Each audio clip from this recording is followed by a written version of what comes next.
মাটি আঁকড়াইয়া ধরে, দুনিয়া আঁকড়াইয়া ধরে, সংসার আঁকড়াইয়া ধরে, উপার্জন আঁকড়াইয়া ধরে দুনিয়া।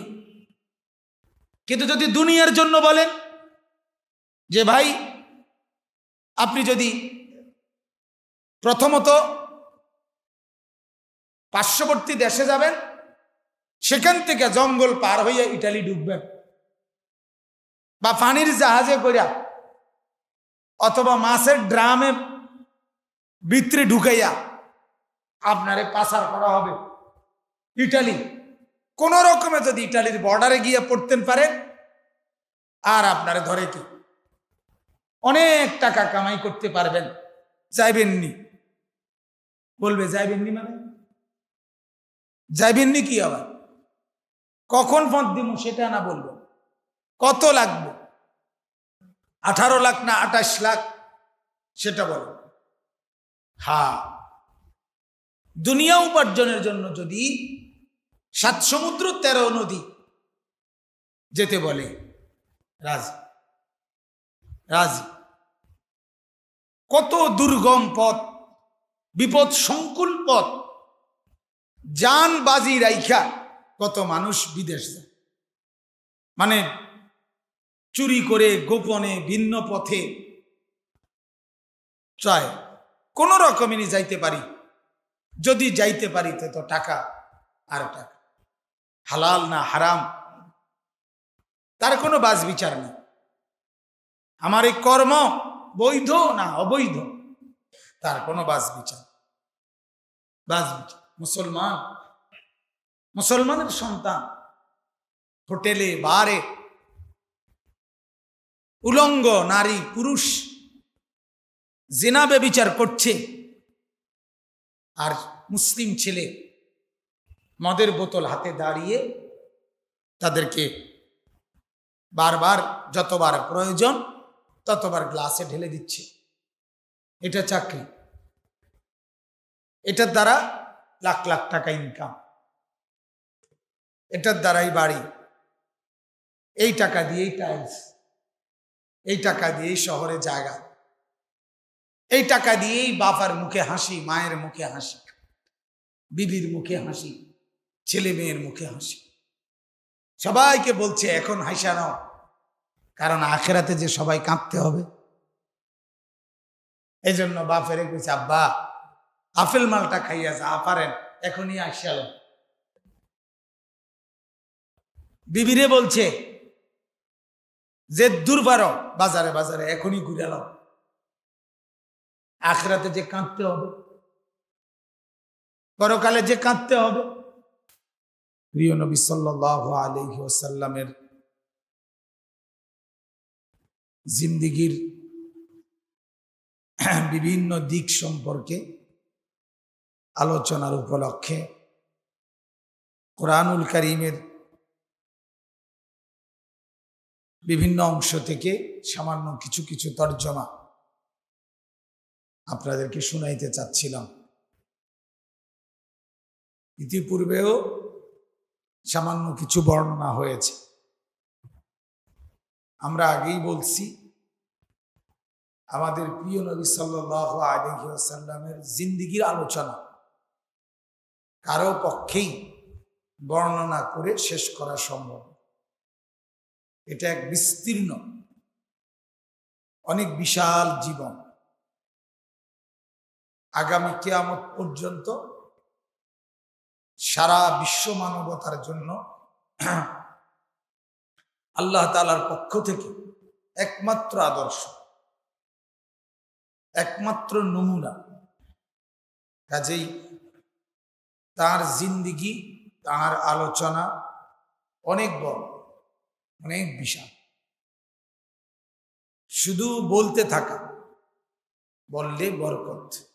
যে যতটুকু বললাম, যে যতটুকু শুনলাম, যে যতটুকু মানলাম, এতেই বরকত। শেষ করার কিছু নাই, পুরাপুরি বর্ণনা করার কিছু নাই, বরং বিভিন্ন অংশ থেকে নবীজির আলোচনা করতে থাকে।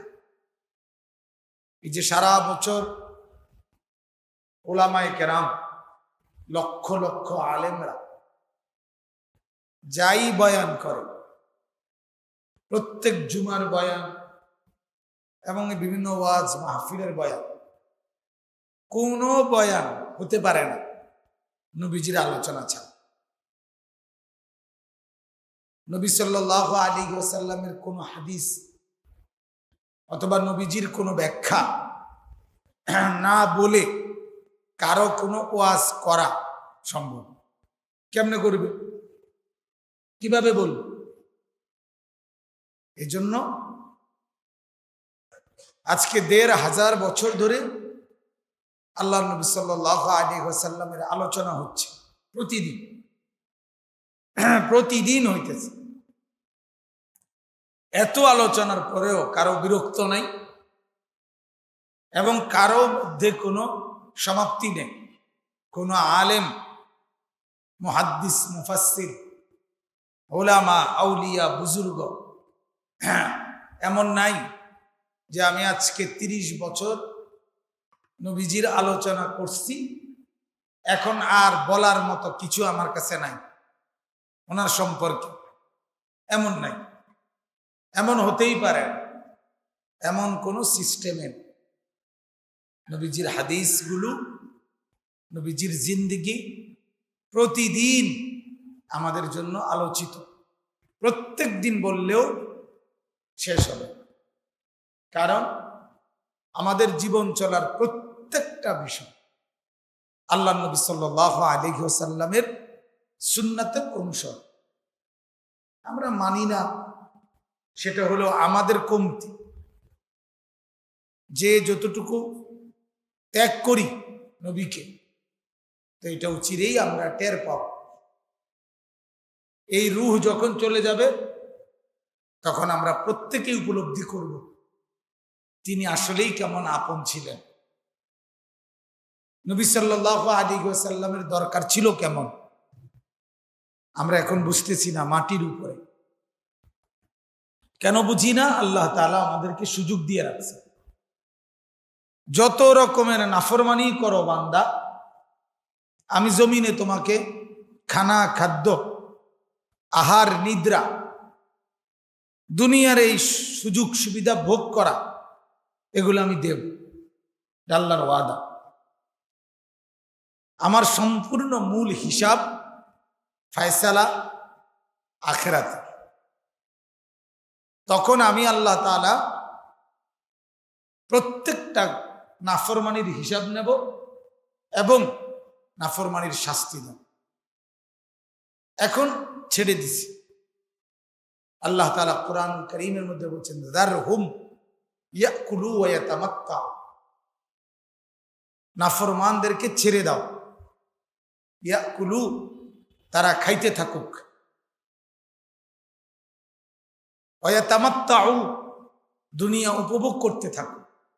মদ, জুয়া, নারী, গান, বাদ্য, অশ্লীলতা, জিনা, ব্যভিচার, নাচ, গান, আনন্দ, ফুর্তি করতে থাকুক। ছেড়ে দাও তাদেরকে। ওয়ায়ুলহিহিমুল আমাল, লম্বা লম্বা আশা, দুনিয়ার প্ল্যান, প্রোগ্রাম, এগুলো তাদেরকে করতে দাও।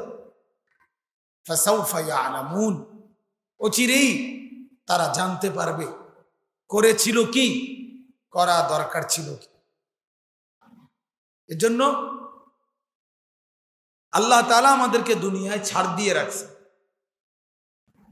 আল্লাহ তাআলা বলছেন, বান্দা আমি সব বলে দিয়েছি, আলো কোনটা, অন্ধকার কোনটা, করণীয় কোনটা, বর্জনীয় কোনটা, আদেশ কোনটা, নিষেধ কোনটা,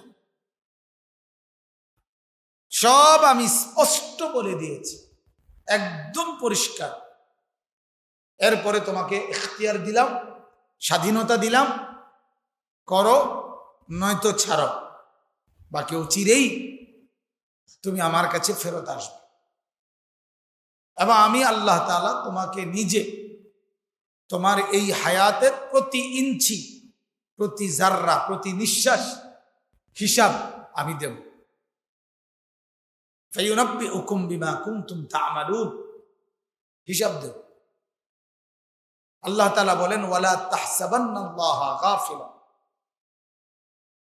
তোমরা কেউ আমি আল্লাহকে গাফেল মনে করো না। আমি গাফেল না, আমি অমনোযোগী না, আমি সব কিছু দেখি, খবর রাখি, হিসাবও রাখি। ওয়াকাফা বিদুনুবি ইবাদিহি খাবীরাম বাসীরা। আল্লাহ তাআলা বলেন, আমার সমস্ত বান্দার গুনাহ এগুলোর হিসাবের জন্য আমি আল্লাহ একাই যথেষ্ট। আমার কাছে হিসাব আছে।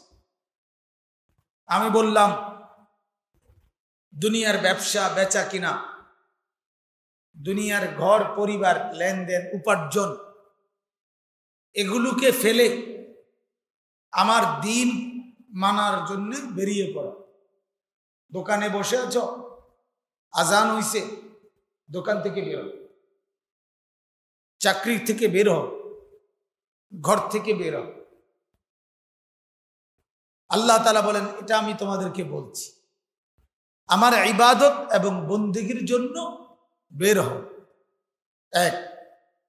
2 নম্বরে হলো আল্লাহ তাআলা বলেন, আমি তোমাদেরকে বলছি আমার দ্বীন প্রচারের জন্য বের হও। ঘুরে ঘুরে মানুষকে আমার দ্বীনের বাণী প্রচার। এই যে আউলিয়ারা, বুজুর্গরা, উলামারা, দাওয়াত ও তাবলীগের সাথীরা ঘুরে ঘুরে দ্বীন প্রচার করে, মানুষের কাছে কাছে গিয়ে গিয়ে বলতেছে। আল্লাহ তাআলা বলেন, এটা আমি তোমাদের প্রত্যেককে বলছি না।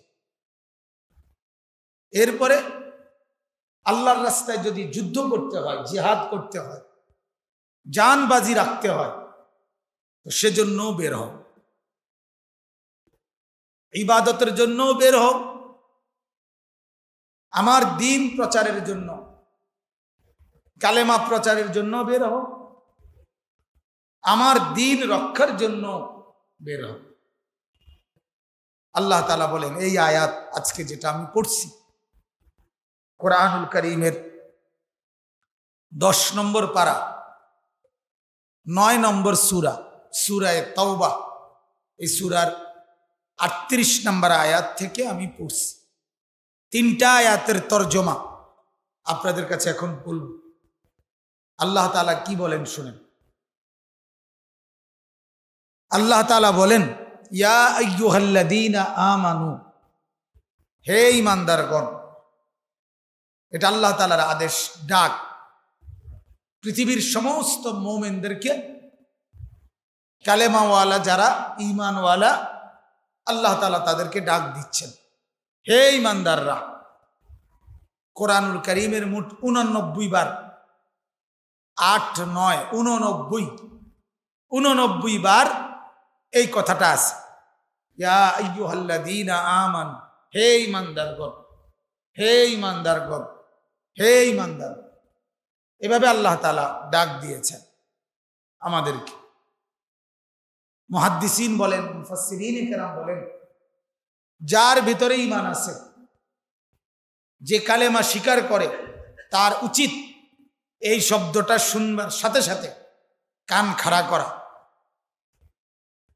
মনোযোগী হওয়া, যে থামো থামো, আমার আল্লাহ, আমি যার উপর ঈমান এনেছি তিনি আমাকে ডাক দিছেন, অন্য সব বন্ধ করো, তিনি আমাকে ডাকছেন, তিনি কি বলতে চাচ্ছেন আমাকে শুনতে দাও। এটা হলো ঈমানের দাবি, এটা হলো মুসলমানের দাবি। কিন্তু দুর্ভাগা আমরা, ইয়া আইয়ুহাল্লাযীনা আমানু এটা শুনবো তো পরের কথা, কোরআন শরীফই তো পড়তে পারি না। কোরআন শরীফ পড়ারই তো গরজ বোধ করি না।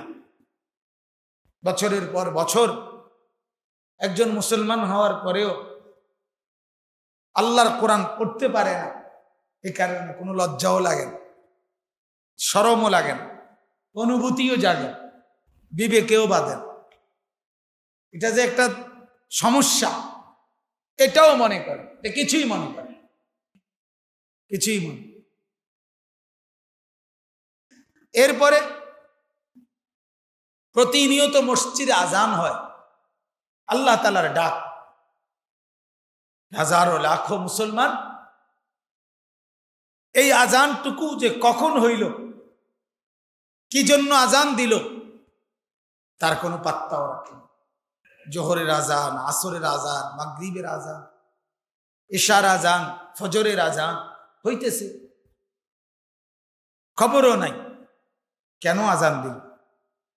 আজান দিয়ে কাকে ডাক দিল, কি আমারে ডাকলো না বেঈমান রে ডাকলো, খবরও নেই।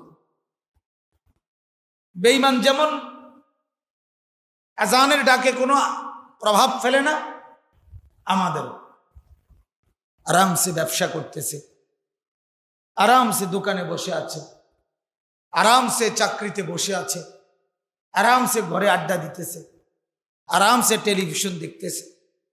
আজান যে হচ্ছে, কাকে ডাক দিল, হাইয়া আলাস সালাহ বলে কাকে ডাক, ডাকছে মোমেনকে, ইমানদারকে। ইমানদারের কানেও লাগলো, কানেও ঢুকলো। তো এজন্য বলতেছি, এই আহ্বান আল্লাহ তাআলার ডাক, মুফাসসিরিনে কেরাম বলেন, ইয়া আইয়ুহাল্লাযীনা আমানু, এটা শুনবার সঙ্গে সঙ্গে ইমানদারের উচিত কান খাড়া করা, মানে মনোযোগী হওয়া, যে থামো, চুপ করো, আমার আল্লাহ বলতেছে, আমার মনিব আমাকে কিছু বলতেছে। তো আল্লাহ তাআলা বলেন, ইয়া আইয়ুহাল্লাযীনা আমানু, হে ঈমানদারগণ, মা লাকুম, তোমাদের কি হলো, ইদা কিলা লাকুম, যখন তোমাদেরকে বলা হয়, ইনফিরু ফি সাবিলিল্লাহ, আল্লাহর রাস্তায়, আল্লাহর পথে বের হও। এটা যখন তোমাদেরকে বলা হয়, ইসসাকালতুম ইলাল আরদ, তখন তোমরা জমিন, মাটি আঁকড়াইয়া ধরে পড়ে থাকো, বের হতে চাও না। মাটি আঁকড়াইয়া ধরে থাকো, জমিন আঁকড়াইয়া ধরে থাকো, না এখন ভাই দোকানে কাস্টমার, এখন যাওয়া যাবে, ভাই এখন খানা খাইতে বসছি, এখন যাওয়া যাবে, এখন অফিসের টাইম, ছুটি দিবে না, স্যারে বসে, এখন যাওয়া যাবে, এখন মাত্র একটু আড্ডা দিতে বসছি, বন্ধু বান্ধব নিয়ে বিড়ি টিড়ি ধরাইছি মাত্র, এখন যাওয়া যাবে। মানে জমিন আঁকড়াইয়া ধরে, মাটি আঁকড়াইয়া ধরে। আল্লাহ তাআলা বলেন, কি হলো তোমাদের, তুমি না মুমিন, তুমি না ঈমানদার, তুমি না মুসলমান, তুমি না কালেমাওয়ালা, তো তোমার হলোটা কি, তুমি এমন হলো কেন, মা লাকুম, কি হলো তোমাদের, ইজা কিলা লাকুম ইনফিরু ফি সাবিলিল্লাহ, যখন তোমাদেরকে বলা হয় আল্লাহর পথে বের হও। তিন অর্থ, এক হলো ইবাদতের জন্য বের হও, দুই অর্থ হলো দ্বীন প্রচারের জন্য বের হও, তিন নাম্বার অর্থ হলো দ্বীন রক্ষার জন্য বের হও। দ্বীন রক্ষার জন্য যদি দরকার হয়, তুমি মুমিন, তুমি বের হও। দ্বীন প্রচারের জন্য তুমি মুমিন, তুমি বের হও। ইবাদতের জন্য তুমি মুমিন, তুমি বের হও। কি বল, দ্বীন রক্ষার জন্য ইমানদার বের হবে না বেঈমানে বের হবে? দ্বীন প্রচারের জন্য ইমানদার বের হবে না বেঈমানে বের হবে? ইবাদতের জন্য ইমানদার বের হবে না বেঈমানে বের হবে? হ্যাঁ, এটা আল্লাহ। ইয়া আইয়ুহাল্লাযীনা আমানু, কি হলো তোমাদের মুমিন, বের হচ্ছ না কেন? যখনই বলা হয় বের হতে, ভাই চলেন না মসজিদে, না ভাই চলেন না আল্লাহর রাস্তায়, না যাব না। মাটি আঁকড়াইয়া ধরে, দুনিয়া আঁকড়াইয়া ধরে, সংসার আঁকড়াইয়া ধরে, উপার্জন আঁকড়াইয়া ধরে, দুনিয়া। কিন্তু যদি দুনিয়ার জন্য বলেন যে ভাই আপনি যদি প্রথমত পার্শ্ববর্তী দেশে যাবেন, সেখান থেকে জঙ্গল পার হইয়া ইটালি ঢুকবেন, বা পানির জাহাজে কইরা অথবা মাছের ড্রামে ভিতরে ঢুকাইয়া আপনারে পাচার করা হবে ইটালি। কোন রকমে যদি ইটালির বর্ডারে গিয়ে পড়তেন পারেন, আর আপনারে ধরে কি অনেক টাকা কামাই করতে পারবেন। যাইবেননি, বলবে যাইবেননি মানে যাইবেননি কি আবার, কখন ফোন দিব সেটা না বলবেন, কত লাগবে, 18 লাখ না 28 লাখ সেটা বলবেন। হ্যাঁ, দুনিয়া উপার্জনের জন্য যদি 7 সমুদ্র 13 নদী যেতে বলে, রাজি রাজি। কত দুর্গম পথ, বিপদ সংকুল পথ, জান বাজি রাইখা কত মানুষ বিদেশ যায়, মানে চুরি করে গোপনে ভিন্ন পথে চায়। কোন রকমেরই যাইতে পারি, যদি যাইতে পারি তো টাকা আর টাকা, হালাল না হারাম তার কোনো বাজ বিচার নেই। আমার এই কর্ম বৈধ না অবৈধ তার কোনো বাজ বিচার। মুসলমানের সন্তান হোটেলে বারে উলঙ্গ নারী পুরুষ জিনা ব্যভিচার করছে, আর মুসলিম ছেলে মদের বোতল হাতে দাঁড়িয়ে তাদেরকে বারবার যতবার প্রয়োজন ততবার গ্লাসে ঢেলে দিচ্ছে। এটা চাকরি, এটার দ্বারা লাখ লাখ টাকা ইনকাম, এটার দ্বারাই বাড়ি, এই টাকা দিয়েই টাইলস, এই টাকা দিয়েই শহরে জায়গা, এই টাকা দিয়েই বাবার মুখে হাসি, মায়ের মুখে হাসি, বিবির মুখে হাসি, ছেলে মেয়ের মুখে হাসি। সবাইকে বলছে এখন হাসা নাও, কারণ আখেরাতে যে সবাই কাঁদতে হবে। এই জন্য বাপেরে কইছে, আব্বা আপেল মালটা খাইয়া যা পারেন এখনই আসিয়াল। বিবিরে বলছে যে দূর পারো বাজারে বাজারে এখনই ঘুরে নাও, আখেরাতে যে কাঁদতে হবে, পরকালে যে কাঁদতে হবে। তো আল্লাহ তাআলা বলেন, কি হলো তোমাদের বান্দা, তুমি না ইমানদার, তুমি আল্লাহর রাস্তায় বের হবে না কেন? এরপর আল্লাহ তাআলা বলেন, আরাযীতুম বিল হায়াতিদ দুনিয়া মিনাল আখিরা। আল্লাহ তাআলা বলছে, তাহলে তুমি আখিরাতকে বাদ দিয়ে দুনিয়ার জীবনের উপরে খুশি হয়ে গেলে না?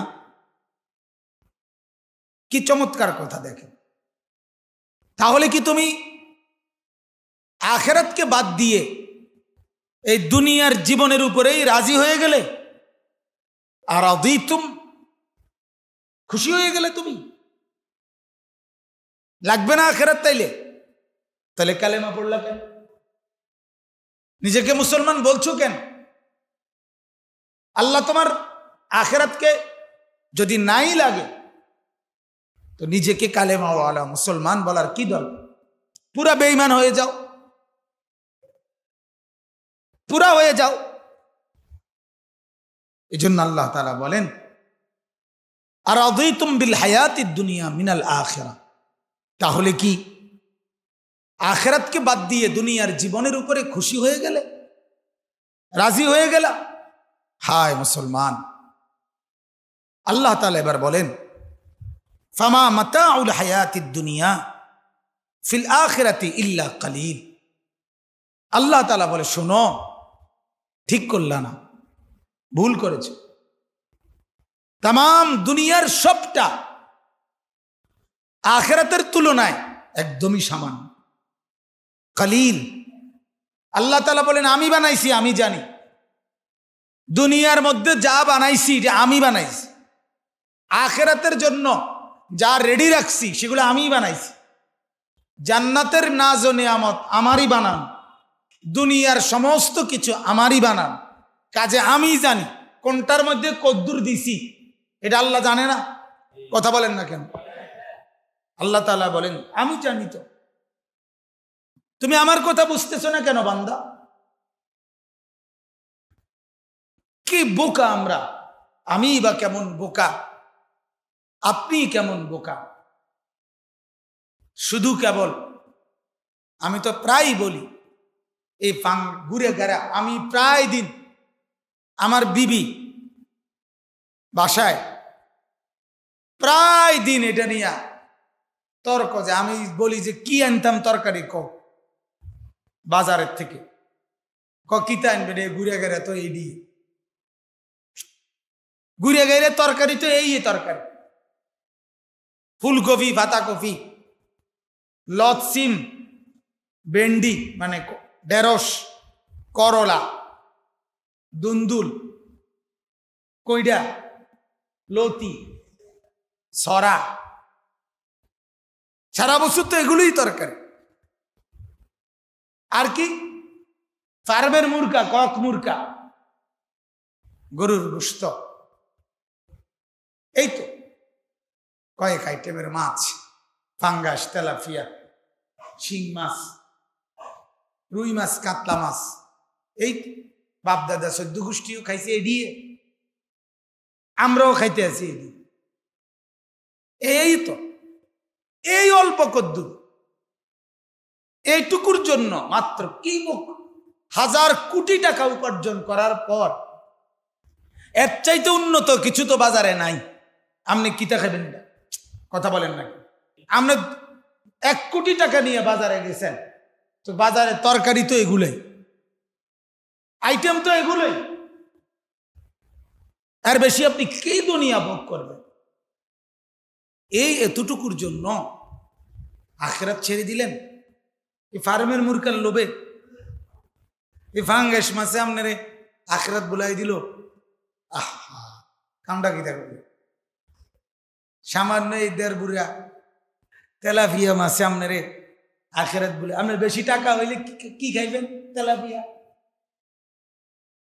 আর কি তা কক মুরগি আর ফার্মের মুরগি স্বাদে বর্তমানে একরকম, কোনো পার্থক্য নাই, কোনোটার মধ্যে তেমন কোনো মজা নাই। খাও নারী গুদা মাটির মতো কত খাও, তো কোনো স্বাদে নাই।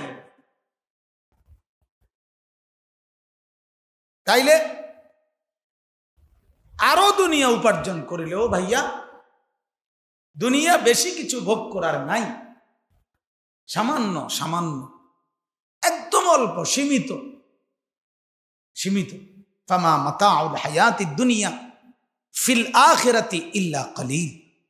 আল্লাহ তাআলা বলেন বান্দা শুনো, দুনিয়ার জীবন, দুনিয়ার হায়াত, দুনিয়ার আসবাবপত্র, দুনিয়ার মাল ও সামানা, দুনিয়ার খাদ্য খাবার সবকিছু আখিরাতের তুলনায় কলিল, সামান্য।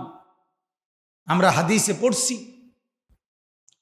আল্লাহ নবী সাল্লাল্লাহু আলাইহি সাল্লাম বলেন জান্নাতের এক এক ফলের মধ্যে কমপক্ষে 70,000 আইটেমের মজা আর স্বাদই লাগে। এক একটা ফলের, এক আপেলের ভিতরে 70,000 আইটেমের মজা লাগে। ও একটা চকলেট আছে আপনার অলিম্পিকের চকলেট, কি নাম যেন, একটু বড় বড় চকলেট গুলো, জি পালস একটা চকলেট আছে, ওটাই আপনার প্রথম খাইলে প্রথম যেরকম লাগে একটু পরে আবার আরেক রকম লাগে। 2 রকম কি আছে, স্বাদ আছে এটার ভিতরে, টক মিষ্টি 2 রকম স্বাদ আছে। তো আল্লাহ নবী সাল্লাল্লাহু আলাইহি সাল্লাম বলেন জান্নাতের এক এক আইটেমের ফলের মধ্যে 70,000 আইটেমের স্বাদ আছে। ফামা মাতাউল হায়াতিদ দুনিয়া ফিল আখিরাতি ইল্লা কলিল। তাহলে প্রথম আল্লাহ তাআলা বললেন, কথাটা মনোযোগ দিয়ে বুঝেন, ভাবা দরকার ভাইয়া, ভাবা দরকার। কানের পাশ দিয়ে শুধু চলে গেল, এটা না, ঠিক না, ঠিক না। জিন্দিগিতে দুনিয়ার লোভ কমানো দরকার, আখিরাতের আগ্রহ বাড়ানো দরকার, যুদ্ধ করা দরকার। ব্যবসা যত লসই হোক, নামাজ আমার ছুটতে পারবে না। আমার শায়েখ আল্লামা মুফতি মুশতাকুর নবী সাহেব হুজুর ওই দিন আমারে বলছে, আমার মাদ্রাসার ইসলাহি মাহফিলে, যে মৌলানা জান বাজি রাইখা নামাজের জামাতের এহতেমাম করবেন। অর্থাৎ জান বাজি, মরি বাঁচি, জীবন বাজি রেখে হলো জামাতের এহতেমাম। নামাজ যেন না ছুটে, আল্লাহ তাআলার জিকির যেন না ছুটে। হাসতে হাসতে নামাজ ছুটে যায়। আল্লাহর জন্য বের হবেন, দোকান থেকে, ঘর থেকে, চাকরি থেকে, ব্যবসা থেকে মসজিদের দিকে ছুটবেন, নামাজের দিকে ছুটবেন। এটা আপনার কাছে আল্লাহ তাআলার দাবি, চাওয়া। মানুষের কাছে দ্বীন প্রচার করবেন, প্রত্যেকে প্রত্যেকের সামর্থ্য মতো কম বেশি অপরকে আল্লাহর কথা বলবেন। এটা জিম্মাদারি ভাই, বিশ্বাস করেন, এটা জিম্মাদারি, আমার একার জিম্মাদারি না, আপনাদের প্রত্যেকের জিম্মাদারি। যার যার অঙ্গনে আল্লাহর কথা অপরকে বলা। দুনিয়ার ব্যাপারে তো একজন আরেকজনকে পরামর্শ দেন, কিছু না কিছু বলেন, তাহলে আখিরাতের ব্যাপারে বলবেন না কেন? এরপরে আল্লাহর রাস্তায় যদি জান দিতে হয়, তার জন্য রেডি থাকা, রেডি থাকা, আল্লাহর কাছে ওয়াদাবদ্ধ করা, মালিক যদি জান চান আমি দিতে রাজি, জীবন চাইলে দিতে রাজি। এটা মুমিনের হিম্মত থাকা চাই। অনেক সারা পৃথিবী জুড়ে, সারা পৃথিবী একটাই স্লোগান, সারা পৃথিবীব্যাপী প্রচারণা, মুসলমান কোন রকম সাহসী, হিম্মতওয়ালা, দৃপ্ত কণ্ঠে কোনো হুঙ্কার ছাড়া এটা মুসলমান যাতে না করে, এটার জন্য সবচেয়ে বেশি প্রচারণা। মুসলমান একটু জোর গলায় কথা বললেই এটা জঙ্গি, এটা সাম্প্রদায়িক উস্কানি দিচ্ছে, এর মধ্যে সহিষ্ণুতা কম। মানে মুসলমান মানেই হলো সে কথা বলবে মেন মেন মেন কমাইব, বুঝেন না কথা? এই হইল সমস্ত দুশ্মনের চাওয়া। অথচ রাজনীতির মাঠে এক এক নেতা বক্তৃতার ছুটে মাটি শুদ্ধা কাম উড়ে এলাইব, সোজা কথা উড়ে এলাই। প্রতিপক্ষকে হুঙ্কার যে দেয়, হুমকি যে দেয়, অথচ এরপরে বিপদ যে তার উপরেও আসতে পারে এটা বলে যায়। কারো ক্ষমতা যে চিরস্থায়ী না, এই কথাটা বোঝে না। ইতিহাসের একটা বড় শিক্ষা, ইতিহাসের একটা বড় শিক্ষা যে ইতিহাস থেকে কেউ শিক্ষা নেয় না, এটা একটা শিক্ষা। বুঝেন না এই কথা? ইতিহাস থেকে কি নেয় না? শিক্ষা নেয়। ইতিহাস তো এটাই, পৃথিবীতে অন্যায়ভাবে কেউ দাপট দেখাইলে টিকে না, এটাই ইতিহাসের শিক্ষা। কিন্তু এটা কেউ মনে থাকে না, ভুলে যায়। তো আল্লাহ তাআলা বলেন, তাহলে এক আয়াত শুনলেন, 38 নম্বর আয়াত আল্লাহ তাআলা বললেন, হে ঈমানদার মুমিন, কি হলো তোমাদের? কেন তোমরা আল্লাহর রাস্তায় বের হও না? ইবাদতের জন্য, দ্বীন প্রচারের জন্য, দ্বীন রক্ষার জন্য। কোন তো এই তিনটা কথা কোন? ইবাদতের জন্য, দ্বীন প্রচারের জন্য, দ্বীন রক্ষার জন্য।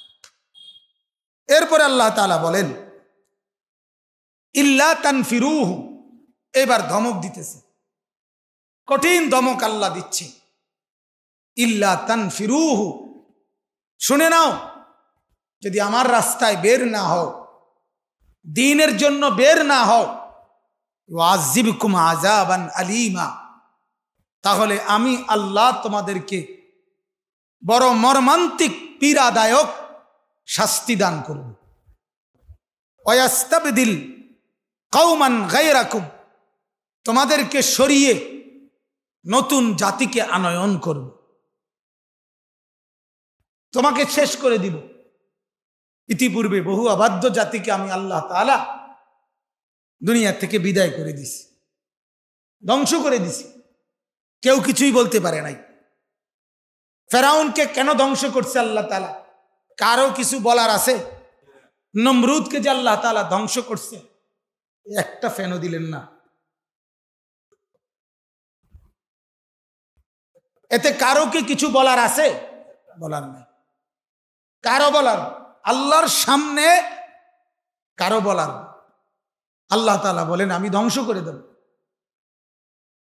শুধুমাত্র আখেরি নবীর বরকতে আল্লাহ তাআলা আমাদেরকে সবাইকে একসাথে ইসরাফিলের ফু পর্যন্ত, কিয়ামতের পূর্ব পর্যন্ত আল্লাহর একটা ওয়াদা আছে, আমি আপনার মহব্বতে একসাথে সবাইকে আযাব দেব না। তবে ক্ষুদ্র আযাব, ওয়ালা নুযীকান্নাহুম মিনাল আযাবিল আদনা, ছোট আযাব যে কোনো কারো উপরে হতে পারে।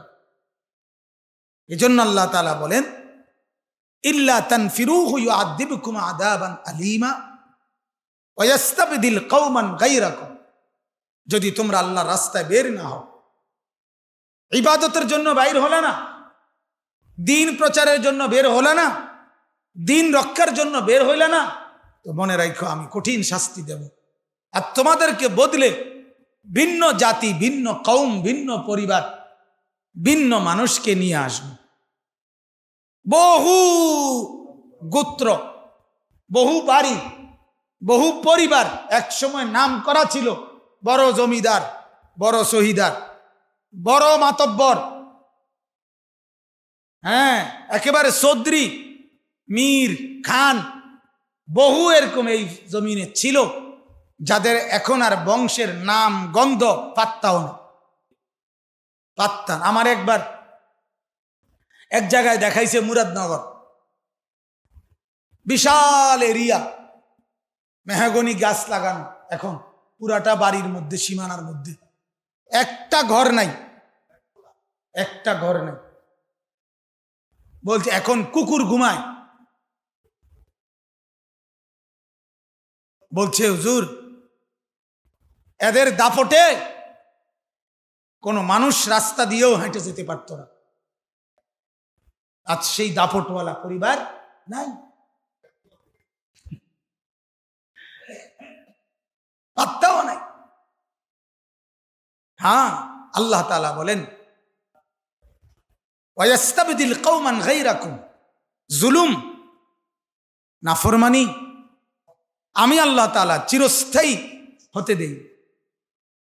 এজন্য প্রত্যেক নাফরমান, জুলুমবাজ, আজ হোক কাল হোক, তার ফ্যামিলি, তার পরিবার, তার বংশ অচিরেই একদিন না একদিন নির্বংশ হবে, হারায়া যাবে, হারায়া যাবে, পাত্তাও থাকবে না, কোনো সন্দেহ। এটাই আবহমান কালের ইতিহাস, যুগ যুগ ধরে চলেমান ইতিহাস। কোনো জালেম টিকে নাই, কোনো অবাধ্য মানুষ টিকে নাই, আল্লাহর নাফরমানি করে কেউ টিকে নাই। আল্লাহ তাআলা এরপরে বলেন ওয়ালা তাদুররুহু শাইআন, আমি যে তোমাকে শাস্তি দেব, তোমাকে যে বদলে নতুন মানুষকে আবাদ করব, এই কারণে ওয়ালা তাদুররুহু শাইআন, তোমরা কেউ আমি আল্লাহর কোনো ক্ষতি করতে পারবে না। পারবে? বলেন না কেন পারবে? আল্লাহর কিছু করতে পারবে কেউ? আমার মনে আছে আমার উস্তাদ হযরত মাওলানা এরশাদুল্লাহ রাহমাতুল্লাহ আলাইহি মারা গেছেন হুজুর। নোয়াখালী লক্ষ্মীপুর টুমচর মাদ্রাসায় আমি পড়ালেখা করছিলাম ফাজেলের বছর। এই সময় হুজুরে একদিন এই আয়াতের তরজমা বলতে গিয়ে এটা বলছিল ওয়ালা তাদুররুহু শাইআন, তোমরা আল্লাহর কিছুই করতে পারবা না, তো হুজুরে এই বুড়া আঙ্গুল এমনি দেখাইয়া বলছিল যেন আল্লাহ বলে তোমরা আমার কিছুই করতে পারতাম, কিছুই করতে। বলে দেখো ফেরাউনকে আমি ধ্বংস করছি, কই কেউ কিছু করতে পারছে আমাকে? নমরুদ, সাদ্দাত, কারুন, হামান, আদ জাতি, সামুদ জাতি, লূত আলাইহিসসালামের কওম, শুআয়ব আলাইহিসসালামের কওম, সব আমি ধ্বংস করছি, আমাকে কেউ কিছু করতে পারে নাই, কেউ কিছু বলতে পারে না। এরপর আল্লাহ তাআলা বলেন ওয়াল্লাহু আলা কুল্লি শাইইন কাদির, শোনো আমি আল্লাহ তাআলা সব বিষয়ে পূর্ণ ক্ষমতাবান। পূর্ণ ক্ষমতাবান কে? অতএব দুনিয়া ভাইয়া কিছু টাকা, কিছু ক্ষমতা, কিছুক্ষণের সুস্থতা, এটার কারণে ধোঁকা খাবেন না।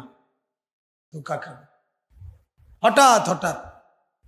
আমার নিজেরও বড় ভয় হয়, বড় ভয় হয়। এই জলজ্জান্ত তারা তাজা মানুষ স্ট্রোক করে কবরে চলে যায়। ভালো মানুষ প্রতিনিয়ত, প্রতিদিন প্রতিদিন প্রতিদিন। আমার শায়েখ আল্লামা মুফতি মুশতাকুন নবী সাহেব সেদিন একসাথে নবীনগর মাহফিলে যাইতেছিলাম, আমার এই পিঠে হাত দিয়ে বলছে, মৌলানা বেশি বেশি আল্লাহ তাআলার জিকির করেন, হঠাৎ কখন চলে যান আমি কিংবা আপনি বলা যায়, এই জিন্দেগি। এজন্য অহংকার না করা, দুনিয়া নিয়ে খুব পেরেশানি না করা, আখিরাতের ফিকির করা, আখিরাতের ফিকির করা। আপনার নামাজ, আপনার রোজা, আপনার হজ, আপনার যাকাত। কত মুসলমান হজ ফরজ, হজে যায় না, সময় মিলে না, সময় মিলে না, সময় মিলে না, টাকাই ভাই লয় না, টাকাই ভাই লয়। 2 লাখ টাকা দিয়ে কোরবানি দিতে পারে, হজ নসিব হয়, আল্লাহর ঘর জিয়ারত নসিব হয় না। আমি তো সবসময় বলি এই কথা, এই চোখ, ওই চোখের কি মূল্য যে চোখ আল্লাহর ঘর দেখে নাই, নবীর রওজা দেখে নাই, সে চোখ দিয়ে হবেটা কি বলে? এজন্য ভাবেন বিষয়টা, দুনিয়ার লোভ কমান, আখিরাতের ফিকির বাড়ান, পরকালের ফিকির বাড়ান।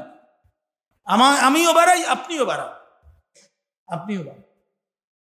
সর্বশেষ আল্লাহ তাআলা বলেন ইল্লা তানসুরুহু ফাকাদ নাসারাহুল্লাহ। এবার আল্লাহ তাআলা বলেন 40 নম্বর আয়াতে, শুধু তর্জমাটা বলতেছি, আমার নবীকে যদি তোমরা সাহায্য না করো, ফাকাদ নাসারাহুল্লাহ, অসুবিধা নাই, আল্লাহ বলেন আল্লাহই তার বন্ধুকে সাহায্য করবেন। তুমি করলে তোমারে নেকি দিতাম, তুমি নিলা না, ঠিক আছে বাদ দাও, আমার বন্ধুর জন্য আমি যথেষ্ট। কে যথেষ্ট? আল্লাহই যথেষ্ট। ইজ আখরাজাহুল্লাযীনা কাফারু সানিয়া ইসনাইন, এই আল্লাহ তাআলা উদাহরণ দিছে, শোনো আমি আল্লাহ যে যথেষ্ট আমার নবীর জন্য, এটার একটা উদাহরণ দিচ্ছি, শোনো।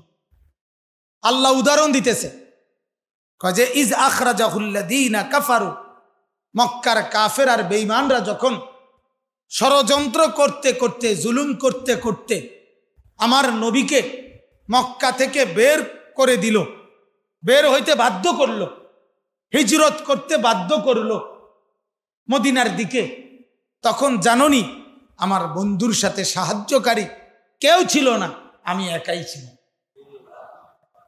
কে ছিল? আল্লাহ একাই ছিল। হ্যাঁ, আল্লাহ তাআলা বলেন শুনো, সানিয়া ইসনাইন, আমার বন্ধু ছিল 2 জনের একজন, 2 জন, ওনারা, উনি আর ওনার সঙ্গী আবু বকর, ওনারা 2 জনই ছিল। ইদ হুমা ফিল গার, এই 2 জন যখন ওই গর্তের মধ্যে ছিল, গারে সৌর, হিজরতের সময় যে গুহাতে আশ্রয় নিয়েছিলেন নবীজি, এই গর্তের মধ্যে যখন ছিল তখন মূল সংক্ষেপ কথাটা আর কি, মক্কার কাফেররা খুঁজতে খুঁজতে একেবারে গর্তের মুখে চলে আসছিল।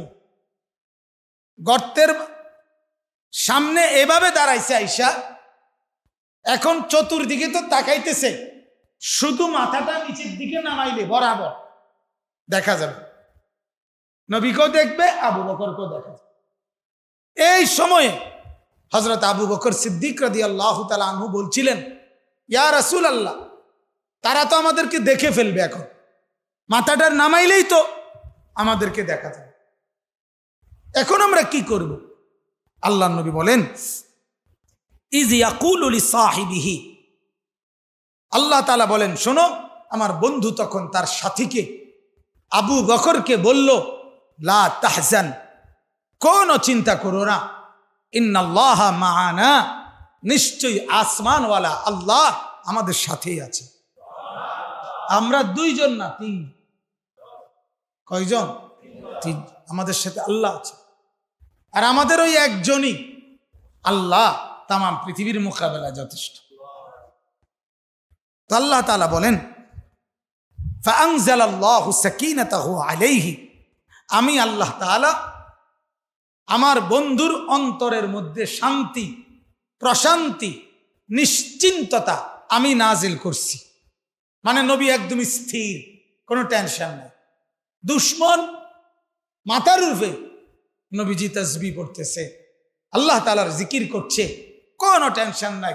আল্লাহ তাআলা বলেন, এই ধীরস্থিরতা আমি আল্লাহ আমার বন্ধুর দিলে ঢেলে দিয়েছি। ওয়া আইয়াদাহু বিজুনুদিন লাম তারাওহা, এবং আমি আল্লাহ তাআলা তাকে এমন সৈন্য দিয়ে সাহায্য করছি যেই সৈন্য বেঈমানরা দেখেই না, দেখেই। ফেরেশতা দিয়ে সাহায্য করছি, ফেরেশতাকে তো তারা দেখেই না। ওই কবুতর দিয়ে সাহায্য করছি, কবুতর আসছে কখন তারা তো দেখেই নাই। বাসা বাঁধছে কখন মাকড়সা, তারা তো দেখেই নাই। ডিম পাড়ছে কখন, তারা তো দেখেই। এরপর আল্লাহ তাআলা বলেন সর্বশেষ, ওয়াজআলা কালিমাতাল্লাযীনা কাফারুস সুফলা, আল্লাহ তাআলা বলেন, নিশ্চয়ই আল্লাহ তাআলা যারা বেঈমান, যারা কাফের, তাদের কথা, তাদের সিদ্ধান্তকে আল্লাহ তাআলা নিচু করে দিয়েছেন। ওয়া কালিমাতুল্লাহি হিয়াল উলিয়া, আর আল্লাহর কথাকে আল্লাহ সুউচ্চে উঠায় দিয়েছেন। আল্লাহু আজিজুন হাকীম, আর আল্লাহ তাআলা বলেন, আল্লাহই হচ্ছেন সবচেয়ে বড় ক্ষমতাবান, মহাজ্ঞানী, মহাপ্রজ্ঞাময়। অতএব আল্লাহ তাআলা বলেন, আমি যেভাবে আমার রাসূলকে সাহায্য করেছি, কোনো কিছু ছিল না আসবাব, কোনো উপায় উপকরণ, কোনো ঢাল তলোয়ার, জনবল, সৈন্য সামন্ত, দরজা জানালা, সিটকারি, কিচ্ছু নাই। আমি আল্লাহ তাআলা ওই অবস্থায় যেহেতু আমি রক্ষা করেছি, অতএব সর্বযুগে সর্বকালে আমি মুমিনদেরকে রক্ষা করব। ইমানদার যখন ইমানের হক আদায় করবে, আমিও আমার নুসরতের হক, সাহায্যের হক আদায় করব। আজ আমাদের জিল্লতি, আমরা ইমানের হক আদায় করি নাই। আমরা যদি ইমানের হক আদায় করি, আল্লাহ তাআলাও তার সাহায্যের হক আদায় করি। আজকে পৃথিবীতে আমরা নির্যাতিত কেন? আমরা যে নিজেদের জুলুম নিজেরাই টানে আনছি। আমাদের নিজের মধ্যেই দিন কোথায়? আমাদের নবী সাল্লাল্লাহু আলাইহি সাল্লামকে কত মানুষ ব্যঙ্গ বিদ্রুপ করে, কত কাফের বেঈমান। ওইটা যেমন বিদ্রুপ, আমরা যারা নবীর সুন্নত মানি না, তারা কি নবীকে বিদ্রুপ করি না? কথা বলেন না কেন? আপনারা যারা দাড়ি রাখেন না, তারা কি আল্লাহর নবীকে বিদ্রুপ করেন না? কথা বলেন না কেন? নাহলে জবাব দেন, পাল্টা জবাব দেন। আপনারা তো রাসূলকে বিদ্রুপ করেন, ঠাট্টা করেন নবীর সাথে। তিনি বললেন দাড়ি লম্বা করো, আপনি বলেন দাড়ি কেটে ফেলো, ক্লিন শেভ করো। তাহলে আপনি ঠাট্টা করলেন, বিদ্রুপ করলেন। এই জন্য বললাম, একটা উদাহরণ দিলাম। নবী বললেন মেসওয়াক করো, আপনি বলেন না মেসওয়াক লাগবে না, আপনি বলতেছেন শুধুই ব্রাশ করো। নবী বললেন দস্তরখান বিছাও, আপনি বলেন না লাগবে না, শুধুই ডাইনিং টেবিল লাগাও। নবী বলেন বিবিকে পর্দা করো, আমনে বললেন না, বাজারে বাজারে গড়ো, মানুষও দেখুক আমিও দেখি, মিল্লা জিল্লা, মিল্লা জিল্লা কুমিল্লা। কথা বলেন।